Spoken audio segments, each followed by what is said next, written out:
I was getting an incentive of 8,000 shillings per month. Then I see the work that I'm doing compared to the work of someone who is a Kenyan coming from Nairobi as a consultant doing, they get over 200,000, and you are an incentive staff, you get 8,000 shillings per month. And I was like, no, I have to leave this work. So I had to put my strength into freelancing because I was freelancer. I've registered my media house. It's registered under Kenya government law, and I'm paying tax. So no one will tell me like I'm a refugee. So you come and we discuss business.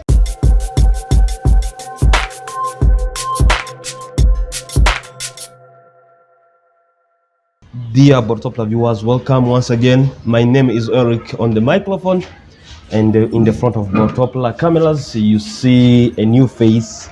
He is the guest of today. He is my friend. We have been talking for so long, yet we have never met anywhere. And today it's my great pleasure to meet him here in Nairobi. I don't want to say much about him. Allow me to give this time to allow him to introduce. Then we continue. We know more and much about him. Welcome, my friend. Thank you. How are you doing? I'm good. John Thomas Muyumba. Muyumba is my father's name. I'm a Congolese by nationality. Yes. I live in Kakuma refugee camp. I'm the director of Youth Voices of Kakuma. And I'm here today. I've just come to Nairobi for a few things that I have to pick here and there and then go back to my area. Yes. So, John, how was it meeting someone you have been talking Great. for? It's great. Over here now, I've been chatting.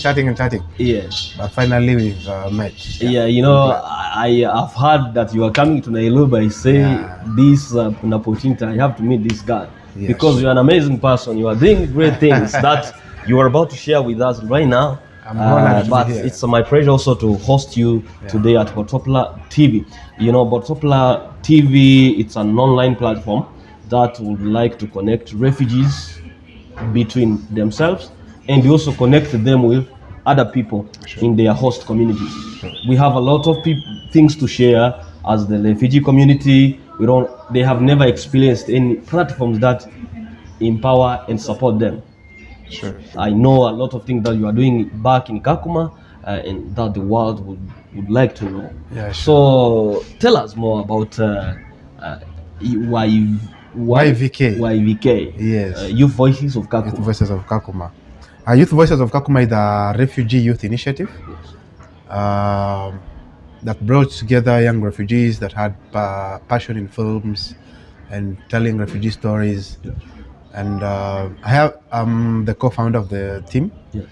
Together with my fellow youth. We started as a team of 6 young refugees who had skills into films and photography, and we started it back in 2015 towards November. Yes. So our aim is to boost the voices of refugees in a positive way, because it's in the mentality of people outside there. When you tell them about a refugee camp, what comes in their mind is they see tents, children playing naked, they see firewoods. Yeah. But then when I was back home, I used to those are the images I used to see on TV that could represent a refugee. Yeah. But then that I'm in the ground and experiencing the real life of a refugee, and finding something totally different from what the media could always pick. And we felt like we need to tell the real image of a refugee. Because when someone goes in the refugee camp and fetch for footages, they look for footages of people that are maybe living in that kind of life, like cooking on firewood and stuff. Of course, there's that side of people. It is existing, but there are another side. But 80% of our refugee life, in a refugee camp, there is life. Yes. There is life. There are people doing business. There are people who have employed host communities and paying them good money. So I feel like these are stories that we need to show. There are refugees that have talents, and their talents need also to be heard outside the world. So I feel like these stories need to be heard. Yeah, so that's the reason as why we came together as Youth Voices to show a positive image of a refugee, not stories that we see on the magazine that we need funds. Those are stories that people come to look for funds. We need to support these people. Yes, the refugees need support, but not by showing those images that we see on TV about refugees every day. Yeah. Yes.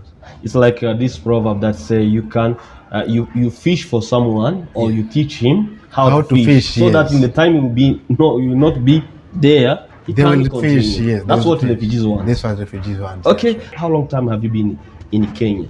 I came in Kenya in around May 2011. Yeah, up to date. So have you been in urban? I stayed in. When I came, I started. I came through the border called. The Tanzania border from Mwanza to Sirari. I stayed at a place called. You forget? Yeah. So there's a place I stayed for almost 6 months. Yes. Then from there, I came to Nairobi. I stayed at South B for 1 year. From here, I went to Kakuma. I studied film class. Then I came back again and I did my attachment with Buni Media. It's in South B. And then from there, I went back again to Kakuma to start the media house. Yeah. So I see you are doing a great job for young, and it also gives hope to the young people there. They can believe in themselves that they can do something, even though the world have never yet give that attention that they have a lot of potential. But you are trying your best to prove that refugees have a positive side. They have potential. They just want to be supported like other people in their home, in their country. They are supported, but they don't want to be continuing supporting. So that's what you want to say. How is the positive impact you have made there? Can you tell us a bit of it? The positive impact that we are working towards is to improve the lives of young refugees, our fellow youth, to be self-sustained and also getting into freelancing world. As you understand, as a refugee, refugees are not entitled to get a salary when they are working. They are only getting incentives, of which the incentives is something that's below 10,000 shillings. So you find a teacher, since he is a refugee, earning an incentive of 6,000 shillings. Because this person doesn't have a work permit, they don't pay for tax and stuff. But then in the freelancing world, as for me, I worked for FilmAid as a communication assistant for 2 years. But then I realized getting an incentive, I was getting an incentive of 8,000 shillings per month. Then I see the work that I'm doing compared to the work of someone who is a Kenyan coming from Nairobi as a consultant doing, they get over 200,000, and you are an incentive staff, you get 8,000 shillings per month. And I was like, no, I have to leave this work. So I had to put my strength into freelancing because I was freelancer. I've registered my media house. It's registered under Kenya government law, and I'm paying tax. So no one will tell me like I'm a refugee. So you come and we discuss business. I'm a filmmaker. I have my crew. So you need a documentary of your organization. So you'll come and they give you a quotation. We agree from there. Yeah. So that's what we're trying to also to do for young refugees. We've started a media class so that we can empower them to be freelancers. They can go and cover events like weddings. They earn over 20,000, 30,000 shillings in a day. And also maybe they can work for an NGO and earn maybe 100,000. But if you tell this young guy to go for work for an NGO and earn an incentive of 6,000 per month, they will prefer. Where others are earning. While others are earning 200, he will rather prefer to come into freelancing and go film a wedding of at 30,000 shillings. Because that 30,000, he can make it for a day. But as an incentive work, I can make it maybe after 4 or 5 months. So many of them are interested to come into film class, then work as freelancers. That's amazing, sir. That's amazing. So how, when you were starting, how was it easy for the system in the camp to facilitate you just to do what you are doing? It was never easy, though I have to recognize the support of UNHCR at some point. We worked with a lady from UNHCR. She was called Clarice. She was the youth protection officer. She fully supported us from the beginning, like facilitating in terms of introducing us to NGOs, That they should know that these guys are doing this kind of job, and when you have your staff that want to be documented, these are the right people you have to go for. Instead of calling a consultant from Nairobi, you pay for them flights, accommodation, and then give them more money, and you can help boost these skills because you have the skills here and they're doing great work. So she introduced us to NGOs, and we did great work for them, and they saw it. They're like, okay, we started getting more contracts from NGOs through her efforts. Yeah, that's how we started. So is the entire UN staff there really value you or treasure what you have and what you're doing? Yeah, the quality of what you do is what sells you, in freelancing world. Okay. So one will just be like, I'm a youth, I'll do heavy. But then you prove them wrong. So you do something and then be like, oh, kumbe, you can do this. We've worked with great producers from Nairobi that I can't mention. They came, mostly we do get contracts for Kakuma Got Talent. So when they come and we produce the contents, so they divide, like this producer from Nairobi will produce maybe 3 videos. You guys will do two, because we have 4 media houses in Kakuma. So the job that you do and the job that the producer from Nairobi will do will come on the screen, and people will just judge. And they'll be like, you guys are doing great job. So that's how it goes. So what you would like to tell the refugee young people who are watching this talk, just like to have the same positive thinking that they can make it? To my fellow refugees, I always say, like, refugees have this thing, mostly in Kakuma, let's say in Kakuma. Majority of the youth have this thing in their mind called resettlement. So everyone lives waiting for the resettlement. I will go abroad one day. Forgetting that there are people who have been in the camp more than 20 years and they have not gone anywhere. And there are people that we've buried in the camp and their dreams have been buried. So you can make what you want to do abroad, even here in Kenya. You can live the life you want anywhere you are. It's just a matter of putting energy and efforts and working towards your dreams and it's never late for anything. You can live the life that you want in the US, even here. Let's assume that you are a voice for refugees around the world. What would you like to request organizations, UNHCR itself, and the government that hosts refugees, just to give the attention and support to those refugees? What would you like to tell them? My message to the humanitarian workers and governments is that refugees are just people like you and I. The fact that in this country there has been war doesn't mean that these people are either terrorists, like other people think. Like in the refugee camp, you'll find terrorists. People are flee from country of war and conflicts. These are people who have maybe studied. These are people who are working back home. These are people that need your support. So at some point, we should just value as any other person. These borders that we have, they're just borders, but in the real sense, we are Africans. We are same people. We have the same potential. We have the same potentials. I have the skills that you can as well do.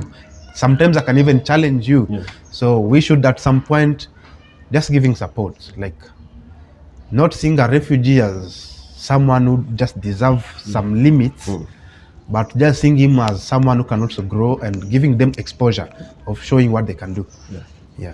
Dear viewers, my name is Eric, still on the microphone and the host of this show, Bortopla Talk Show, and the guest is John from Kakuma Camp.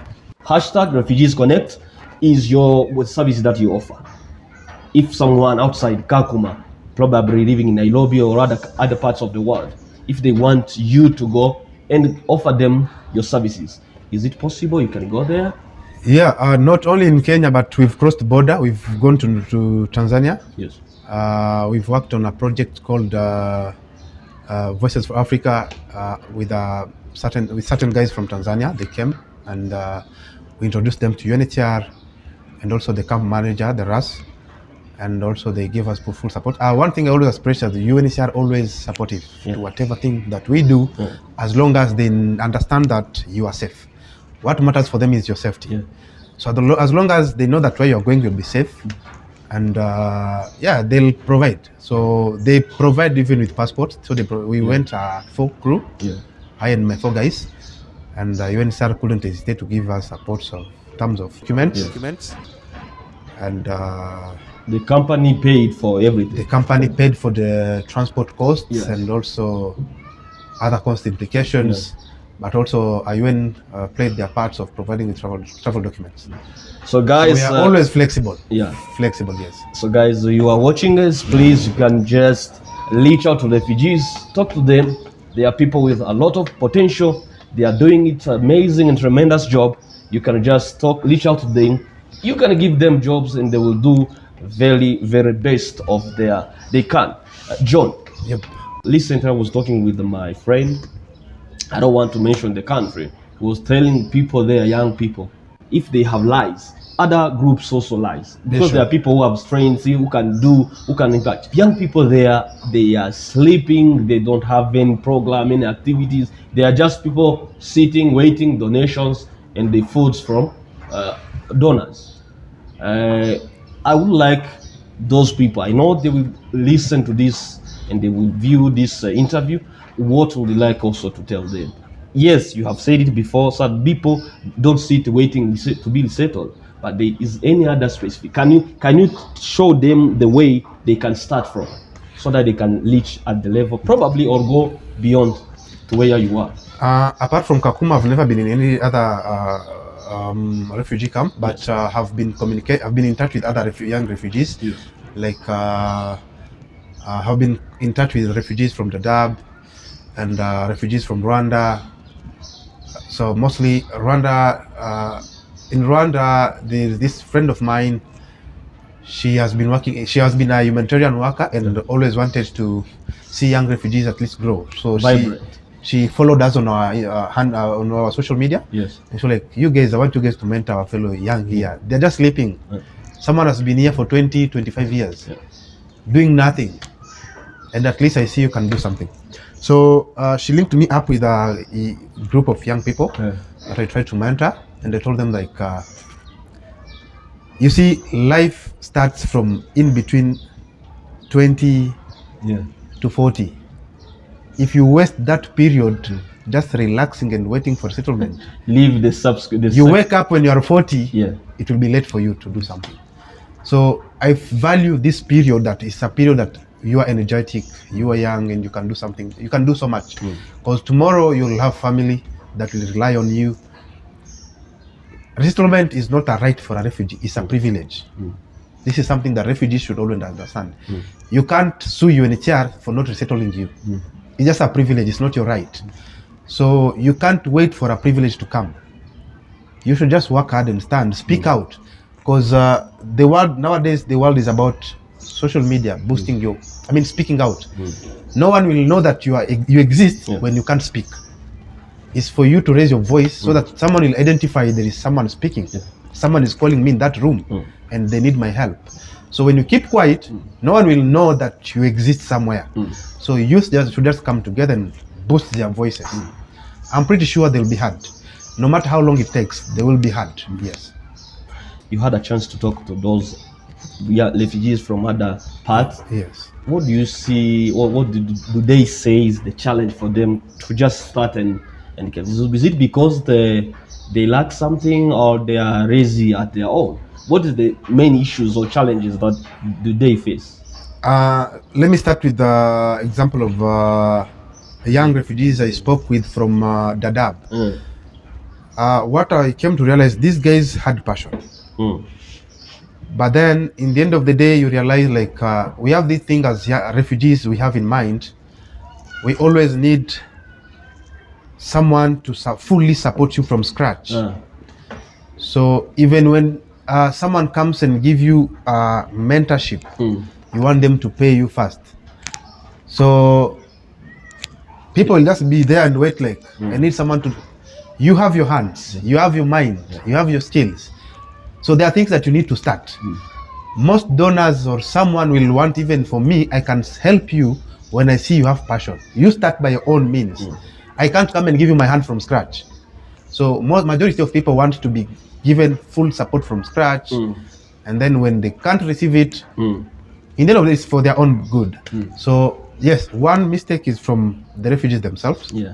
Wanting for someone to pick them up from the ground to somewhere.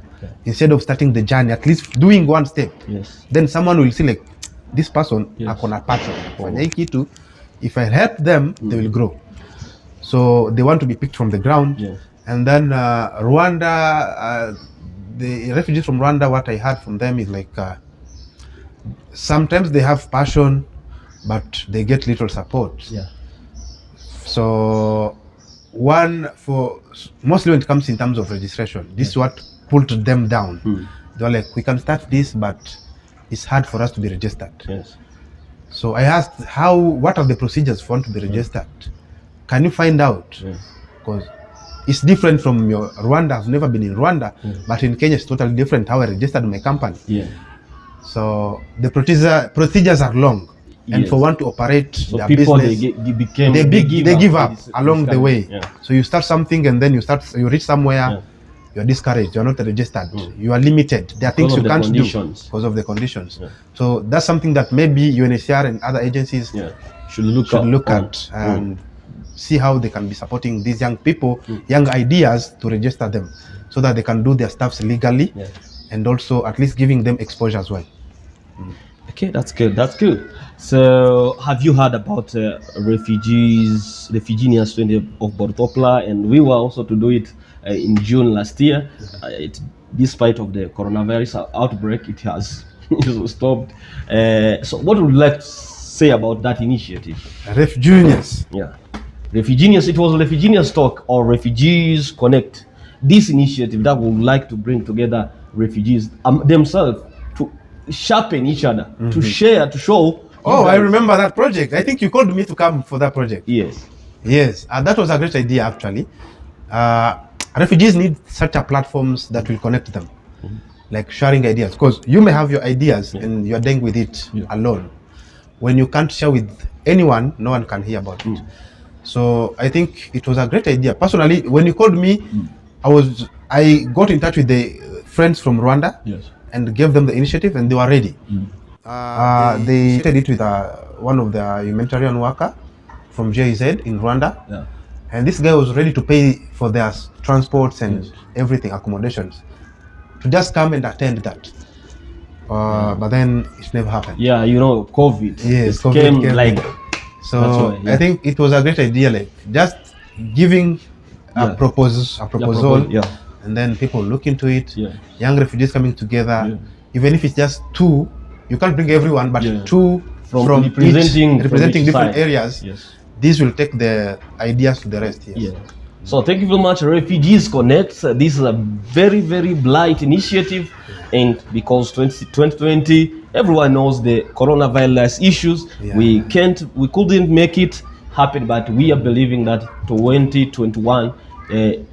I can't mention this month because we still have to prepare and plan for it, but I believe and I assure you it will happen, and refugees from different parts where it will be possible, they will come so that we can share experiences. So you can share how did you made this? Probably is what I'm facing, but you can challenge me. And this they will share in our country. This is not allowing, and we can also look how UNHCR can facilitate this. But so we have a lot of things to share, to talk about, and also we have a lot of things, not only the issues or problems, we have other many things to showcase. Sure. We will be in. As Youth Voices of Kakuma, we will sacrifice to come. So we close, say something to our viewers and whoever who are watching. Also remember to tell them where you are located in Kakuma. I think Kakuma, there are people probably who don't know where you are. Can you give the direction, please? Starting from the direction, Youth Voices of Kakuma is located opposite. When you reach in Kakuma, there is a WFP offices compound. So just right opposite the WFP gate, you'll see a big billboard written YVK Media House. There is an old building. That's why we are located. That's why we're operating. Yes. So our Facebook pages, you'll find us as Youth Voices of Kakuma. Instagram, Youth Voices of Kakuma. YouTube, we have a YouTube channel, Youth Voices of Kakuma. So you can see a few of the things that we do online. Yes. My message to the viewers is that to my fellow refugees, let us not limit ourselves. Let us not limit our dreams.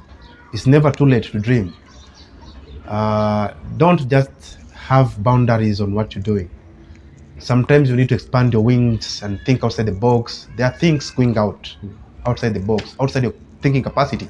Share your ideas with people, and that's how you'll get to boost yourself. And also to fellow citizens of Kenya And the other places, and other places outside the world. Refugees are just people like you and I. They are good people. They are not terrorists, as other people think.